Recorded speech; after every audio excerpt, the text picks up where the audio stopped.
خضر دوملی گلک بخیر هاتی میدیاکار و چالاکوانی ازدی زۆر سپاس. ئەگەر تو بەمە تشتێکی گشتی بێژی لەسەر ڕەوشە ئێزدیان نەها بتای بەژی شنگالێک و ئەمزانی بسەدان هەزارەوە جوانە هێشتا پەنابەرن.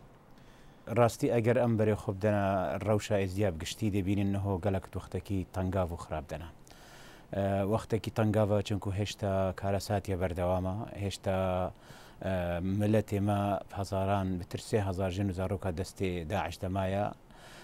ڕەوشەکە تەنگاوە چونکو هێشتا شەر لە سنوورێن ئێزدیاش شنگارێ هەتا باشیک و بەعزانێ چەپەرێوێ لەگەل دوڕندەترین ڕێکخراوەتی تیرۆریستی بەردەوامە تەنگاون چونکو ئێزیدیە ئێدی باوریە خۆش دەستدایش دەور و بەرێن خۆش جیرانێت خۆش پاشە ڕۆژە خۆ ئەوە هەموو تەنگاویە. ڕەوشە خراپ چییە؟ ڕەوشە خراپ ئەوە بەتر 400,000 کەسێ ئێزدی وێگاوێ هێشتا دەربەدەر و ئاوارەیە تایبەت هەفتە کەمپێن پارێزگەها دهۆکێ و هەروەسا نێزیکی 20,000 سووریا ئەو ترکیە. ڕەوشە خراپە چونکو ڕۆژانە نەکێمی 30 هەتا 40 مرۆڤ ئێزدی وڵاتی بجێت هێلت گۆر ئامارەکە ڕێکخراوەکە نێودەوڵەتی مەسیحی ئێزدی ڕۆژانە 80 مرۆڤ وڵاتی بجێت هێلت. بەری ئەم بینە مەسەلا پەنابەری و بووە پێلەکە مەزن و بووە دەردێکی جیهانی نەبەس بۆ ئیزدیابتنی و عێراقیتنی و دەخواست بەحسێ پێتیڤێن وان خەڵکا بکەم دکەمپادا. پێدوێت هەرە گرنگ ئەون خەڵکی مەلچێ شنگارەیە ئەوە بەتر ساڵە کەلسەرێوی چایی ڕاستیژی ئەو بەرگریە ئەو دکەن و ئەو ڕەوشە ئەو تێدە و ئەو خەمخۆری و جانگۆری و فیداکاریە لێ دەرێ بۆ وڵاتی خۆ بۆ ئاخا خۆ بۆ ملەتی خۆ پێشکەشتکەن چیرۆکەکە نایابە و چیرۆکەکە دەبێت مێژۆ و دنیا هەموو بزانێت کو ئەوی خەڵکی وڵاتی خۆ بجینە هێلای ئەفسانەهی پێدوێت وان ئەوەن کو ئەوەی دەرێژی هێدی ئاوادانی لێ بێتەکردندا خەڵک باوەری پاشە ڕۆژێ بێت ئاوادانی لچێ شنگارێ بێتەکردن سنوونێ بێتەکردن زمار بێتەکردن ڕەبیع بێتەکردن دا خەڵک ئێدی بزەڤەرتەڤە پێدوێت سەرەکی لێ دەرێ ئافنینە کارەبانینە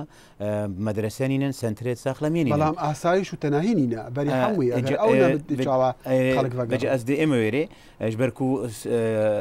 باکوورێ شنگارێ تا ڕادەیەکی وێگاوێ تەناییە لێ هەی تیرۆر لێ نەمایە ئەدبن کۆنتترۆلا پێشمەرگەی و هێزن چەکدارێن چیا شنگارێ دەنا لەو مانێژی ئەس بێژم ئەدڤیا بە ئەوە ساڵەکە هەندێک کار وێری هاتباکردن دا خەڵکی باوەری هەبە پێدوێت خەڵکی مەیەدی ئەبێت کەمپادا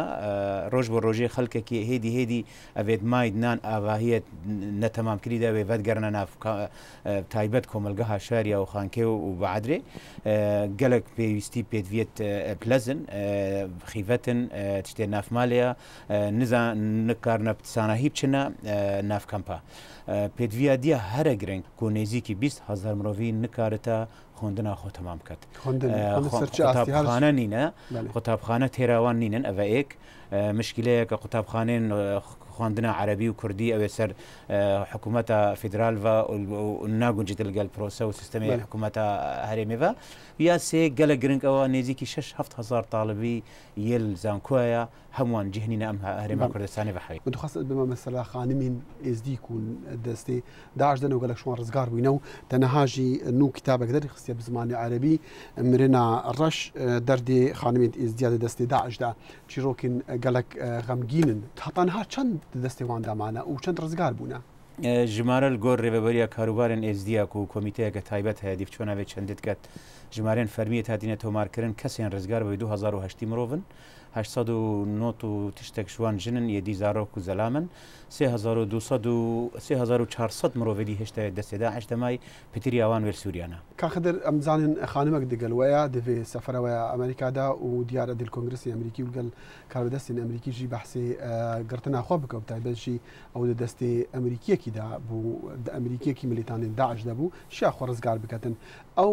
یان هون بگشتی چه ونیچش ئەمریکا بخوازن وچ دوێ بێژنە ئەمریکیان تشتی هەرە سەرەکی ئەم دخوازن و بێژنە ئەمریکیە ئەمریکیشی بەشدارن ئەتوێ تاوانە دژی ئێزیا هاتیەکردن و ئەوە نمونەیەکە لەو مانێژی ئەمریکا بێت بەرپرسیارەتی خۆ یا مرۆڤایەتی رابێت و بەرپرسیارەتی خۆ قانونی یا یاسایی رابێتن بەرامبەر ئێزدیا چونکو سۆزدا ئێزدیا پارێزت و ئێزدیا پشتەوانی ئێزدیا بکات لەو مانێژی تشتی هەرە سەرەکی ئەوە سەرزارەوێ کچێ مەگوتیە کا داخوازیێتە چینە تو دەبێژی گوتی داخوازیە منە هەرە سەرەکی ئەوە پشتەوانیا ئێزدیا بێتەکردن پاراستنان بێتەکردن و